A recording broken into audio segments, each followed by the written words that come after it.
입니다. 아멘. 자, 전능하신 하나님께서는요, 저와 여러분을 사랑하십니다. 아멘이죠? 그래서 하나님께서는요, 우리가 오늘날 이 세상 가운데 이렇게 던져짐으로 목자 없는 양같이 이리저리 헤매기를 원하시지 않는다고 하는 것입니다. 그래서 하나님께서 우리에게 우리를 젖과 꿀이 흐르는 가나안 땅으로 인도하실 대제사장을 우리에게 보내신 것입니다. 여러분, 이 대제사장이 누구신지 아세요? 그분이 바로 예수 그리스도이십니다. 여러분도 아시다시피 구약 성경에서 이 대제사장은 바로 아론 계통의 자손들이었죠. 그래서 그때 대제사장으로 선발된 경우를 살펴보면 이스라엘 백성들이 모세의 인도함에 따라서 광야 생활을 하던 중에 레위 자손 중에서 아론을 택하심으로 대제사장으로 삼으신 것이죠. 이때 선발된 대제사장의 임무는 여러분도 아시다시피 오늘 본문 1절의 말씀처럼 하나님과 인간 사이의 중보자가 되는 것이었습니다. 그래서 우리가 여기서 잠깐 이 중보자의 뜻을 살펴보면 중보자는 무엇이냐? 그것은 곧 서로 갈등하고 있는 두 당사자 사이에서 두 당사자를 화목하게 하는 존재라고 하는 것입니다. 여러분도 아시다시피 우리가 하나님과 갈등의 관계가 된 것은 언제이죠? 그것은 바로 여러분도 아시다시피 태초의 아담이 뱀의 꼬임에 넘어가서 선악과를 따먹은 때라고 하는 것입니다. 그래서 아담이 하나님으로부터 버림을 받아서 에덴 동산에서 쫓겨난 것이고, 그래서 오늘날까지 사람들이 세상 가운데서 이리저리 헤매면서 목 잡는 양같이 이렇게 고통스럽게 살아가고 있다고 하는 것입니다. 그래서 출애굽기 1장 14절의 말씀을 보면 넘겨주세요. 출애굽기 1장 14절의 말씀을 같이 보겠습니다. 시작. 어려운 노동으로 그들을 괴롭게 하니 곧 흙 이기기와 벽돌 굽기와 농사의 여러 가지 일이라. 그 시키는 일에 모두 엄하였더라. 아멘. 하나님이 안 계시면요, 우리가 이 땅에 사는 삶이 이렇게 힘든 거예요. 나는 하나님 안 믿어도 잘 살 수 있어. 나는 하나님 안 믿어도 행복할 수 있어. 하지만 내면적으로 들여다보면 이렇게 힘든 삶을 사는 거예요. 어려운 삶이죠. 죽지 못해 사는 삶을 살고 있다고 하는 것입니다. 물론 이 장면은요, 여러분도 아시다시피 이스라엘 백성들이 애굽에서 종살이 하던 이 모습입니다. 이때는 요셉이 애굽으로부터 팔려간 지 430여 년이 지난 때라고 하는 것이죠. 그리고 이스라엘 백성들이 이때 죽지 못해서 사는 겨우겨우 견뎌내는 이런 처참한 신세의 삶을 살고 있었다라고 하는 것입니다. 오늘 예수 믿지 않는 사람들도 돌아보면요, 이렇게 살고 있어요. 처참한 삶을 살고 있습니다.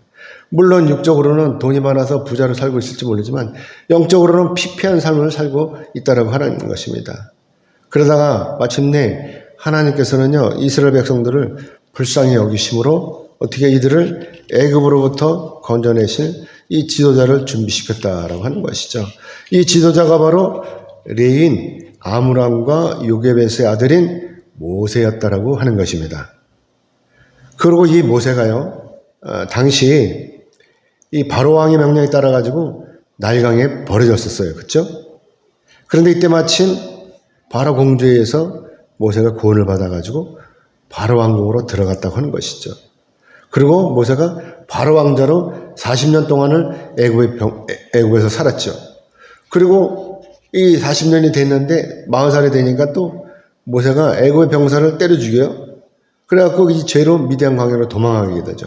도망가갖고 광야에서 이들의 이 양치기로 40년을 또 여기서 살았다고 해요. 광야에서 훈련받는 것이죠.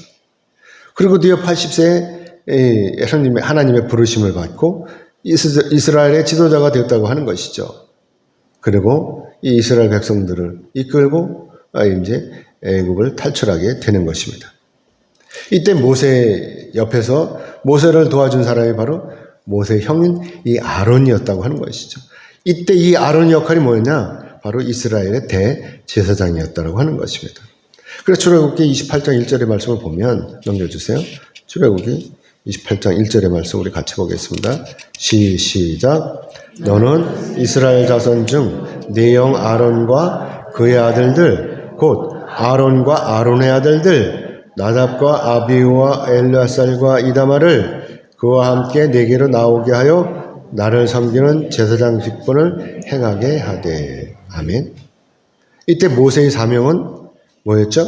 이스라엘 지도자로서 자기에게 맡겨진 백성들을 이끄는 것이었어요. 그래가지고 하나님의 명령에 따라서 애굽을 탈출해서 광야를 거쳐서 약속의 땅인 가나안 땅에 들어가는 것이 바로 모세의 사명이었다고 하는 것입니다. 하지만 이 사명이 모세 혼자서는 도저히 감당할 수가 없었다고 하는 것이죠. 어려운 거예요. 그래서 이때 하나님께서 모세를 이스라엘 지도자로 세우신 것만큼 또 모세 형의 아론을 이스라엘 대제사장으로 세우셨다고 하는 것이죠. 자, 그래서 우리가 여기서 오늘 이제 알아봐야 될 것은 뭐냐?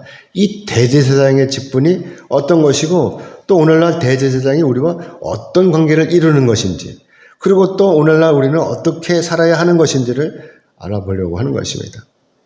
그래서 오늘 성경에서는 뭐라고 그러냐면 대제사장을 두 가지로 분류하고 있어요. 그 첫 번째 대제사장은 누구냐? 아론 계통의 자손들이 대제사장이 되는 것이고 두 번째는 뭐냐? 하나님의 아들이신 예수님께서 대제사장이 되시는 것입니다. 그래서 우리가 먼저 첫 번째로 아론 계통의 이 제사장이 선발되는 과정을 우리가 보도록 하겠습니다. 오늘 보면 1절의 말씀 우리 같이 보겠습니다. 같이 읽겠습니다. 시작. 대제사장마다 사람 가운데서 택한 자이므로 하나님께 속한 일에 사람을 위하여 예물과 속죄하는 제사를 드리게 하나니. 아멘.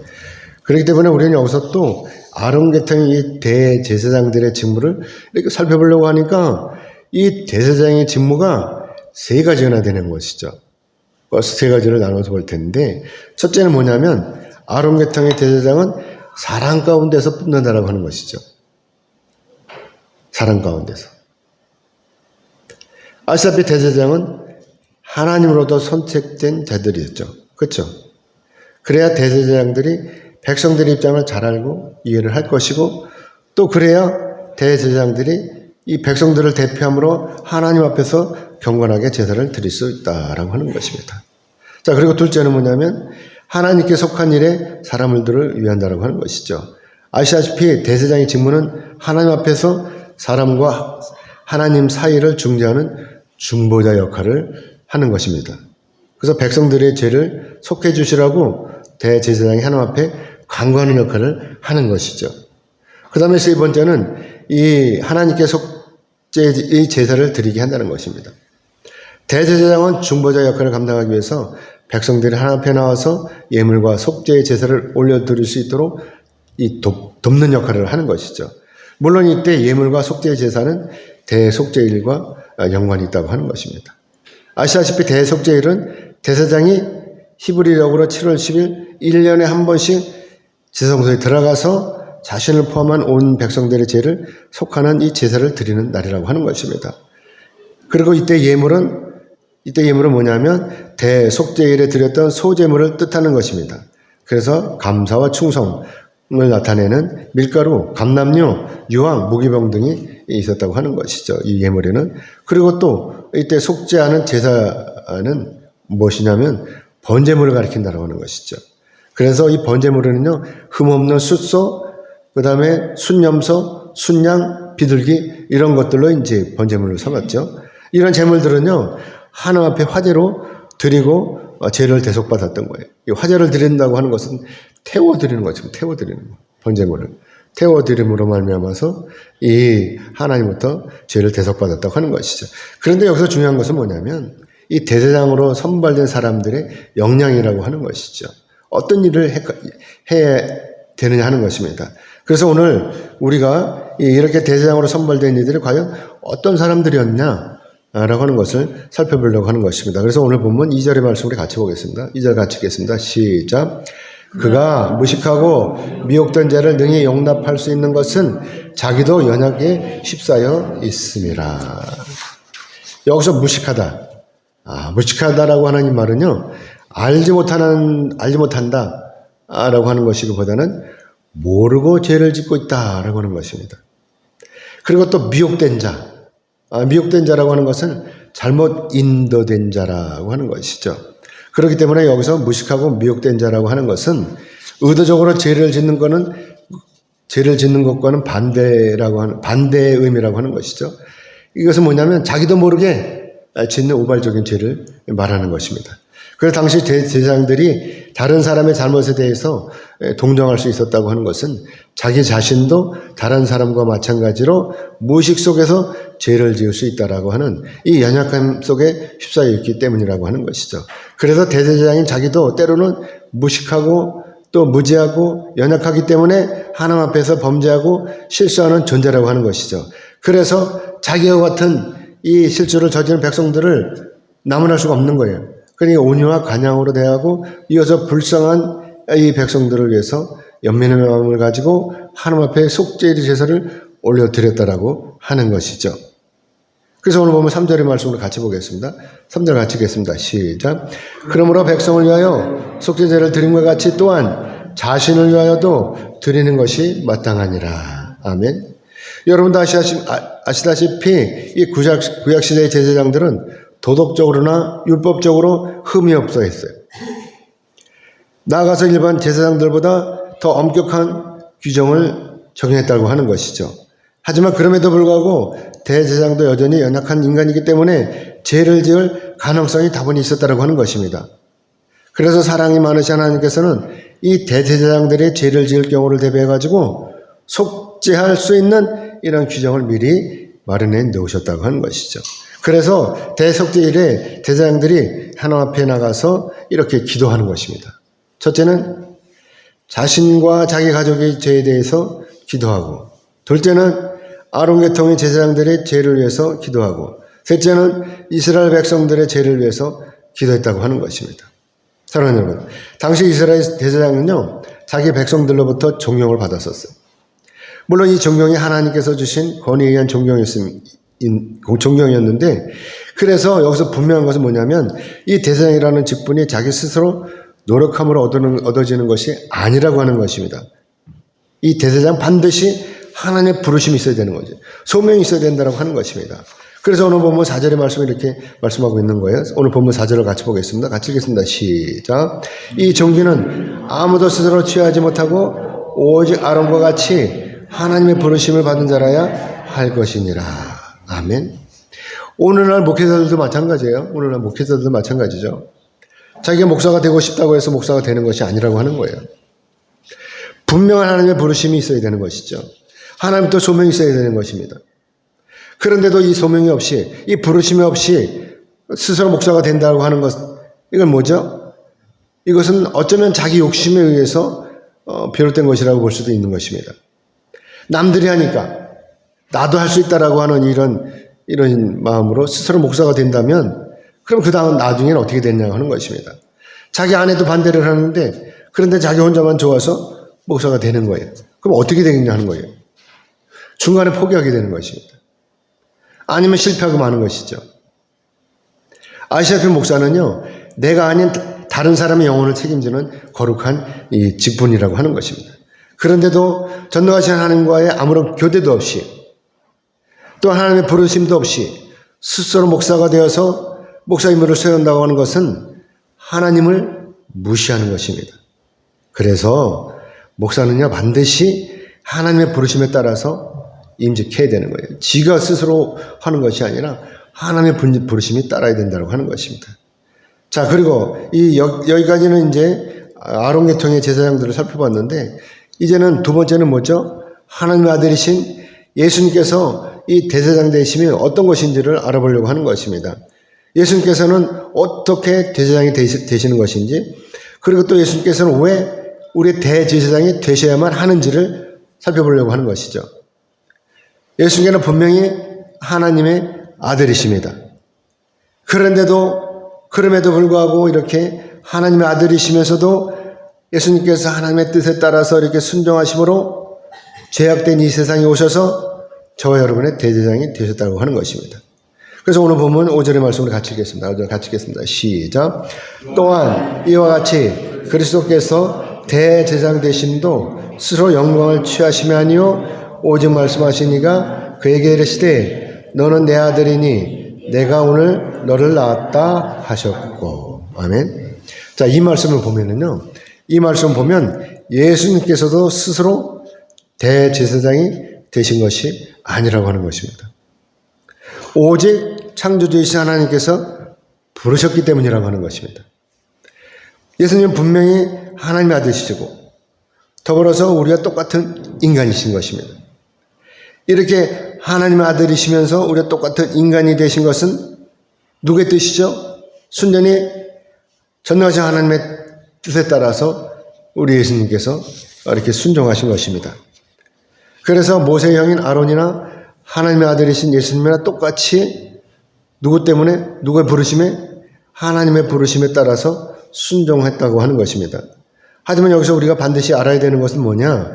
그것은 바로 예수님께서는 하나님의 아들이시기 때문에 아론 계통의 대제사장들보다 우월하시다라고 하는 것이죠. 그래서 보면 오늘 보면 5절의 말씀에서 이것을 증거하기 위해서 시편 2편 7절의 말씀을 인용하셨다고 하는 것입니다. 그것은 바로 너는 내 아들이니 내가 오늘 너를 낳았다 라고 하는 이 말씀을 인용하신 것입니다. 그래서 오늘 예수님께서 하나님의 아들로서 하늘의 특별한 권한을 지니신 분이시고 그래서 우리로부터 영광을 받으시기 합당하신 분이시라고 하는 것입니다.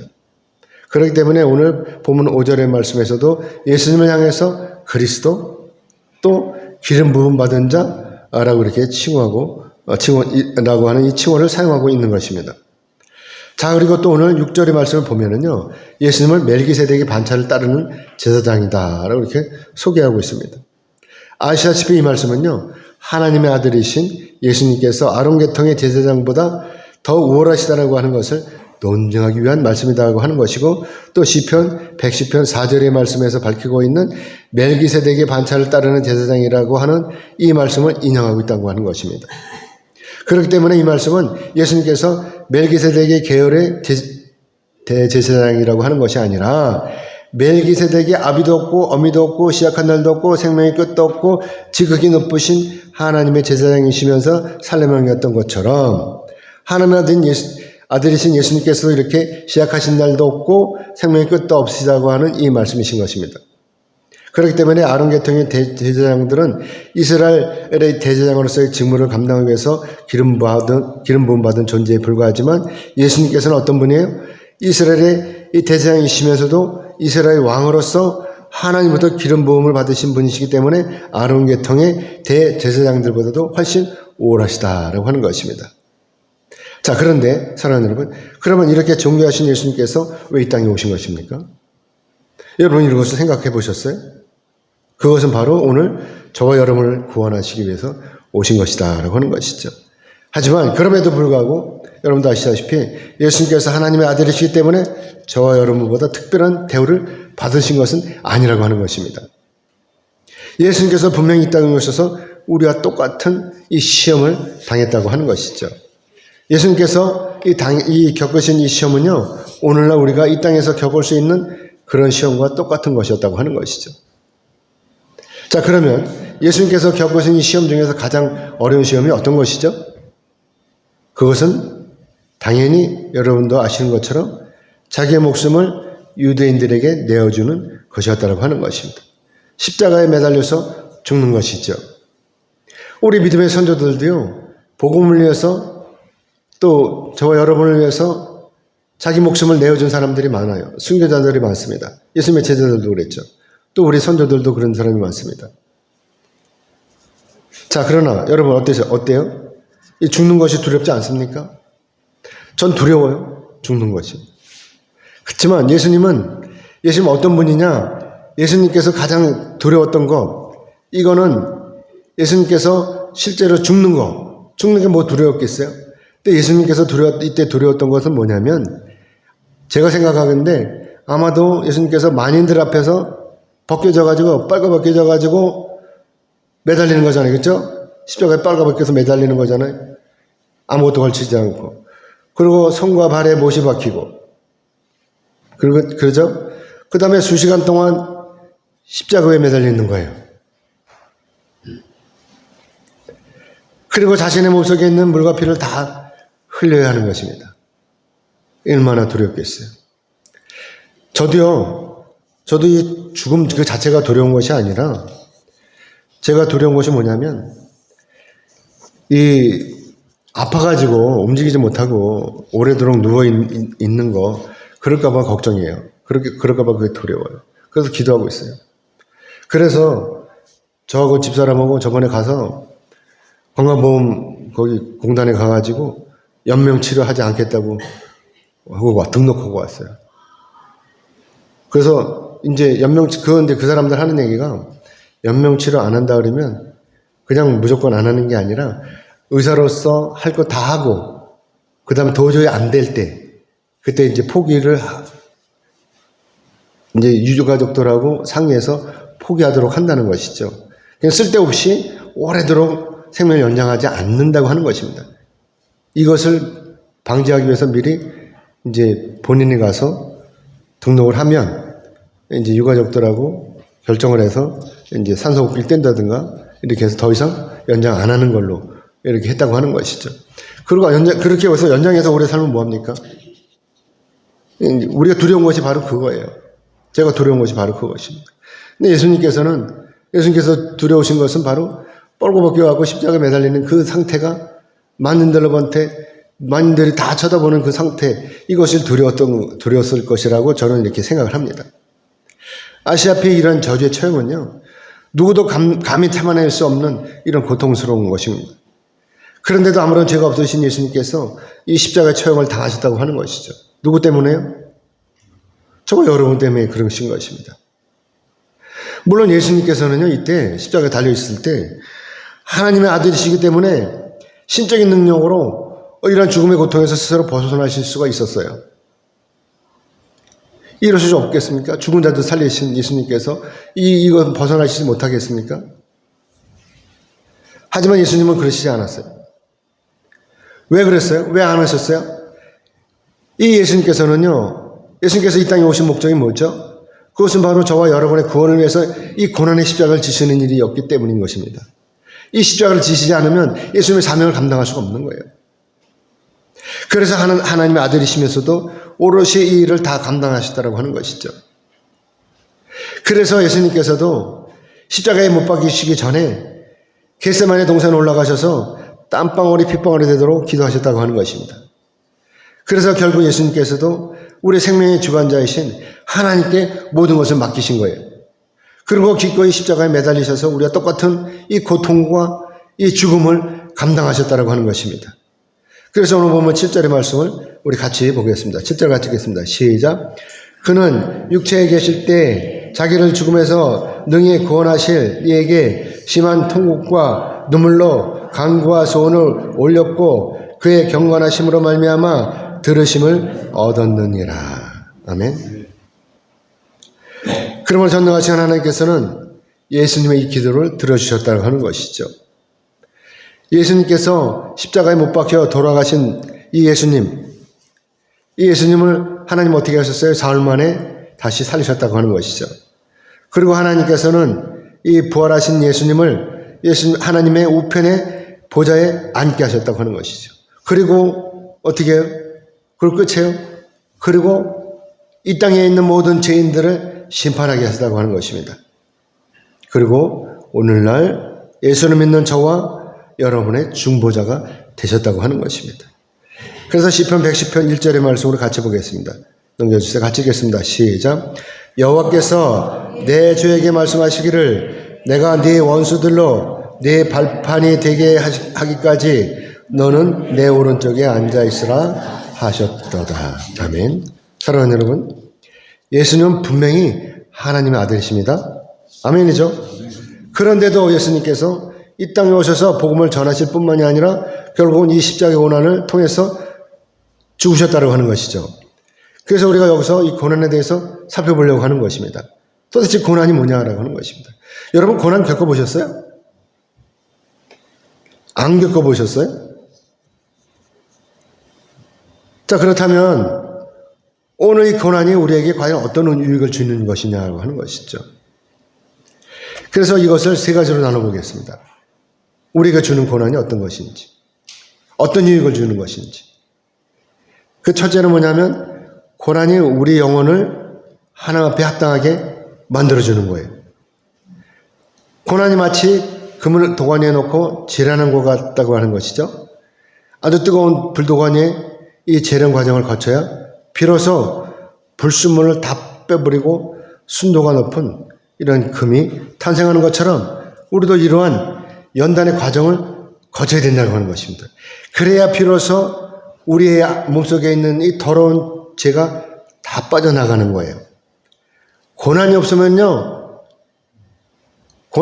우리가 기도를 안 해요.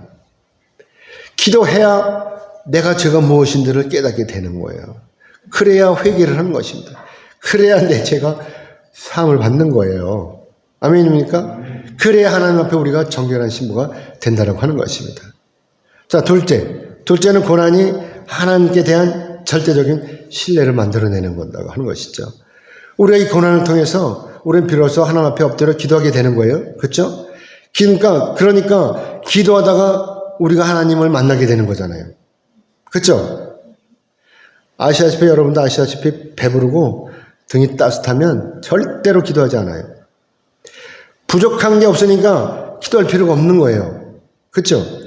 하지만 반대로 내가 춥고 배고프면 어떻게 하겠어요? 기도하게 되는 거예요. 달라고. 하나님 주세요로 기도하게 되는 것입니다.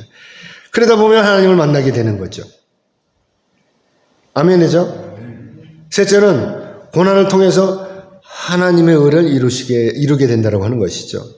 예수님께서 십자가를 지신 이유가 무엇이죠? 그것은 바로 이 십자가를 통해서 하나님의 뜻을 이루시는 것입니다. 그렇죠? 물론 이때 하나님의 뜻은 지구상의 온 인류를 구원하시려고 하는 것입니다. 그래서 예수님이 십자가를 지신 거예요. 그래서 누구든지 예수님을 믿으면 구원이 이루어지는 것입니다. 그래서 이때 주어진 고난을 잘 감당함으로 전능하신 하나님께서 주신 사명을 완수하게 되는 것입니다. 우리도 마찬가지죠. 고난 가운데서 기도하다 보면 하나님께서 우리에게 주신 사명이 무엇인지를 깨닫게 되는 것입니다. 아시다시피 예수님께서는 우리의 구원을 위해서 십자가의 고난을 잘 감당하시고 하나님의 뜻에 온전히 순종하심으로 말미암아 대제사장의 이 직분을 사명을 잘 감당하셨다고 하는 것이죠. 그래서 오늘 보면 8절에서 10절의 말씀을 같이 보겠습니다. 같이 읽겠습니다. 시작. 그가 아들이시면서도 받으신 고난으로 순종을 배워서 온전하게 되셨은즉 자기에게 순종하는 모든 자에게 영원한 구원의 근원이 되시고 하나님께 멜기세덱의 반차를 따른 제사장이라 칭하심을 받으셨느니라. 아멘.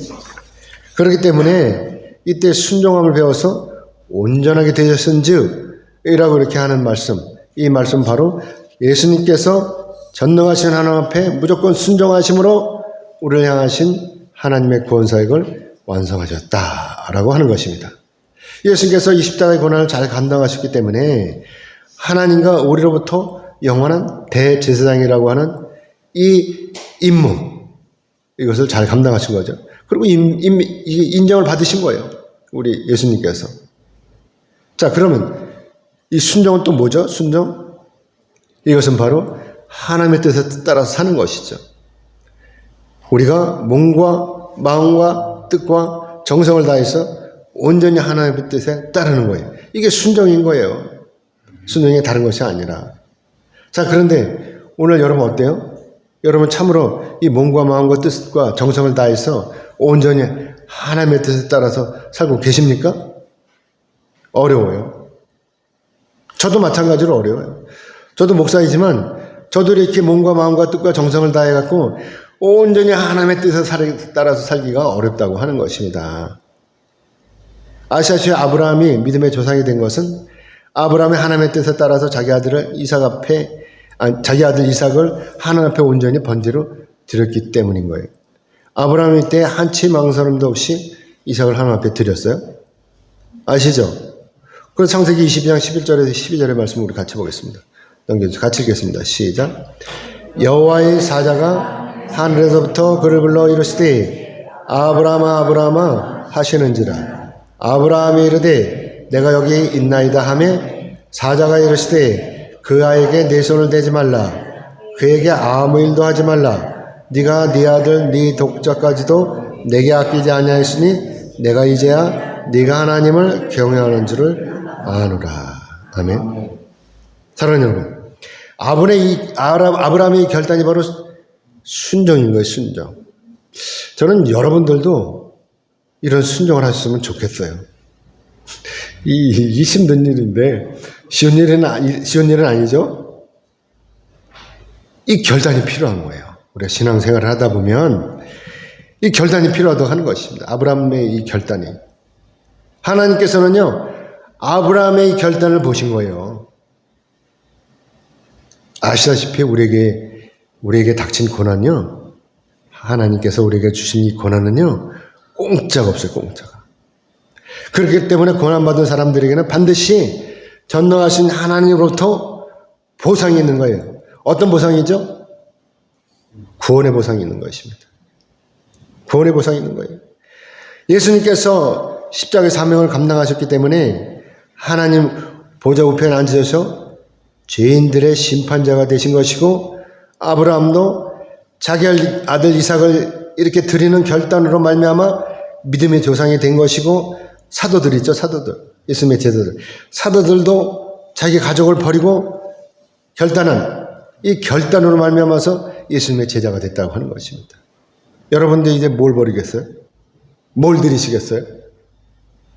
여러분들도 결단하시고 여러분도 드리시면 여러분들도 이렇게 귀한 보상을 받게 되는 것입니다. 구원의 보상을 받게 되는 것입니다. 아멘이죠? 자, 이제 여러분 어떻게 하시겠어요? 고난이 여러분을 죽이는 줄로 착각하고 도망치겠습니까? 사람들이 어디서 도망쳐요? 고난이 오면, 야, 이거 큰일 났다, 야, 이거 교회 다니니까 이거 뭐 못 살겠어. 나한테 더 힘든 일이 생겼어. 그리고 도망을 치는 거예요. 여러분 그러시겠어요? 아니면 참으시겠습니까? 그래, 이걸 참으면 나한테 좋은 일이 있을 거야 라고 참으시겠습니까? 두렵다고 도망가면요, 모든 것이 끝나는 거예요. 돌아오지 않아요, 도망가면. 더불어서 뭐가 멀어져요? 구원이 멀어지는 거예요. 그리고 어떻게 돼요? 멸망의 지옥으로 떨어지는 것입니다. 이제 말씀 맺겠습니다. 하나님께서는요, 우리가 기도하기를 원하십니다. 우리가 하나님 앞에 기도하는 것은요, 여러분 이걸 잘 아셔야 돼요. 우리가 하나님 앞에 기도하는 것은 뭐냐? 내 뜻을 관철하려고 기도하는 게 아니라고 하는 것입니다. 우리는 여기서 착각을 해요. 우리가 기도하면 하나님이 내 뜻을 들어주니까 그래서 내가 기도하는 거야. 그러면서 대단한 거 구하는 거예요. 대단한 거. 부자가 되게 해달라고. 부자가 되면 어떻게 할 것인데. 그렇기 때문에 내가 하나님 앞에 엎드려서 기도함으로 뭐를 발견하려고 하는 것이냐면 내가 존귀하신 하나님의 뜻을 발견하려고 하는 것입니다. 내 뜻을 관절하려고 하는, 내가 복을 받으려고 하는 것이 아니라 하나님께서 나에게 향하신 그 뜻이 무엇인지를 발견하려고 기도하는 것입니다. 우리 이걸 알아야 돼요. 그리고 또 뭐냐면 하나님께서 지금 나에게 말씀하시려는 것이 무엇인지, 그리고 또 하나님의 뜻은 과연 무엇인지, 이것을 우리가 발견하려고 하는 것입니다. 그 다음에 발견하면 어떻게 되어 있어요? 그러고 난 다음에 하나님의 뜻에 따라서 나를 하나님 앞에 복종시켜 드리는 것입니다. 아멘이죠? 이게 기도하는 거예요. 이게 기도하는 목적인 것입니다. 우리 대제사장인 예수님께서도요, 겟세마네 동산에서 기도하실 때 이렇게 기도하셨어요. 아버지여, 만일 아버지의 뜻이거든 이 잔을 내게서 옮기시옵소서 오라고 기도했습니다. 이 잔이 뭐죠? 십자가에 달리는 거예요. 이게 싫으신 거예요. 이게 두려우신 거예요. 그래서 이 잔을 옮겨달라고 이렇게 기도하셨어요. 그런데 기도가 어떻게 바뀌어요? 예수님께서는 결국 어떻게 기도하셨어요? 예수님께서는요, 하나님의 아들이시면서도 이렇게 기도하셨어요, 나중에. 그러나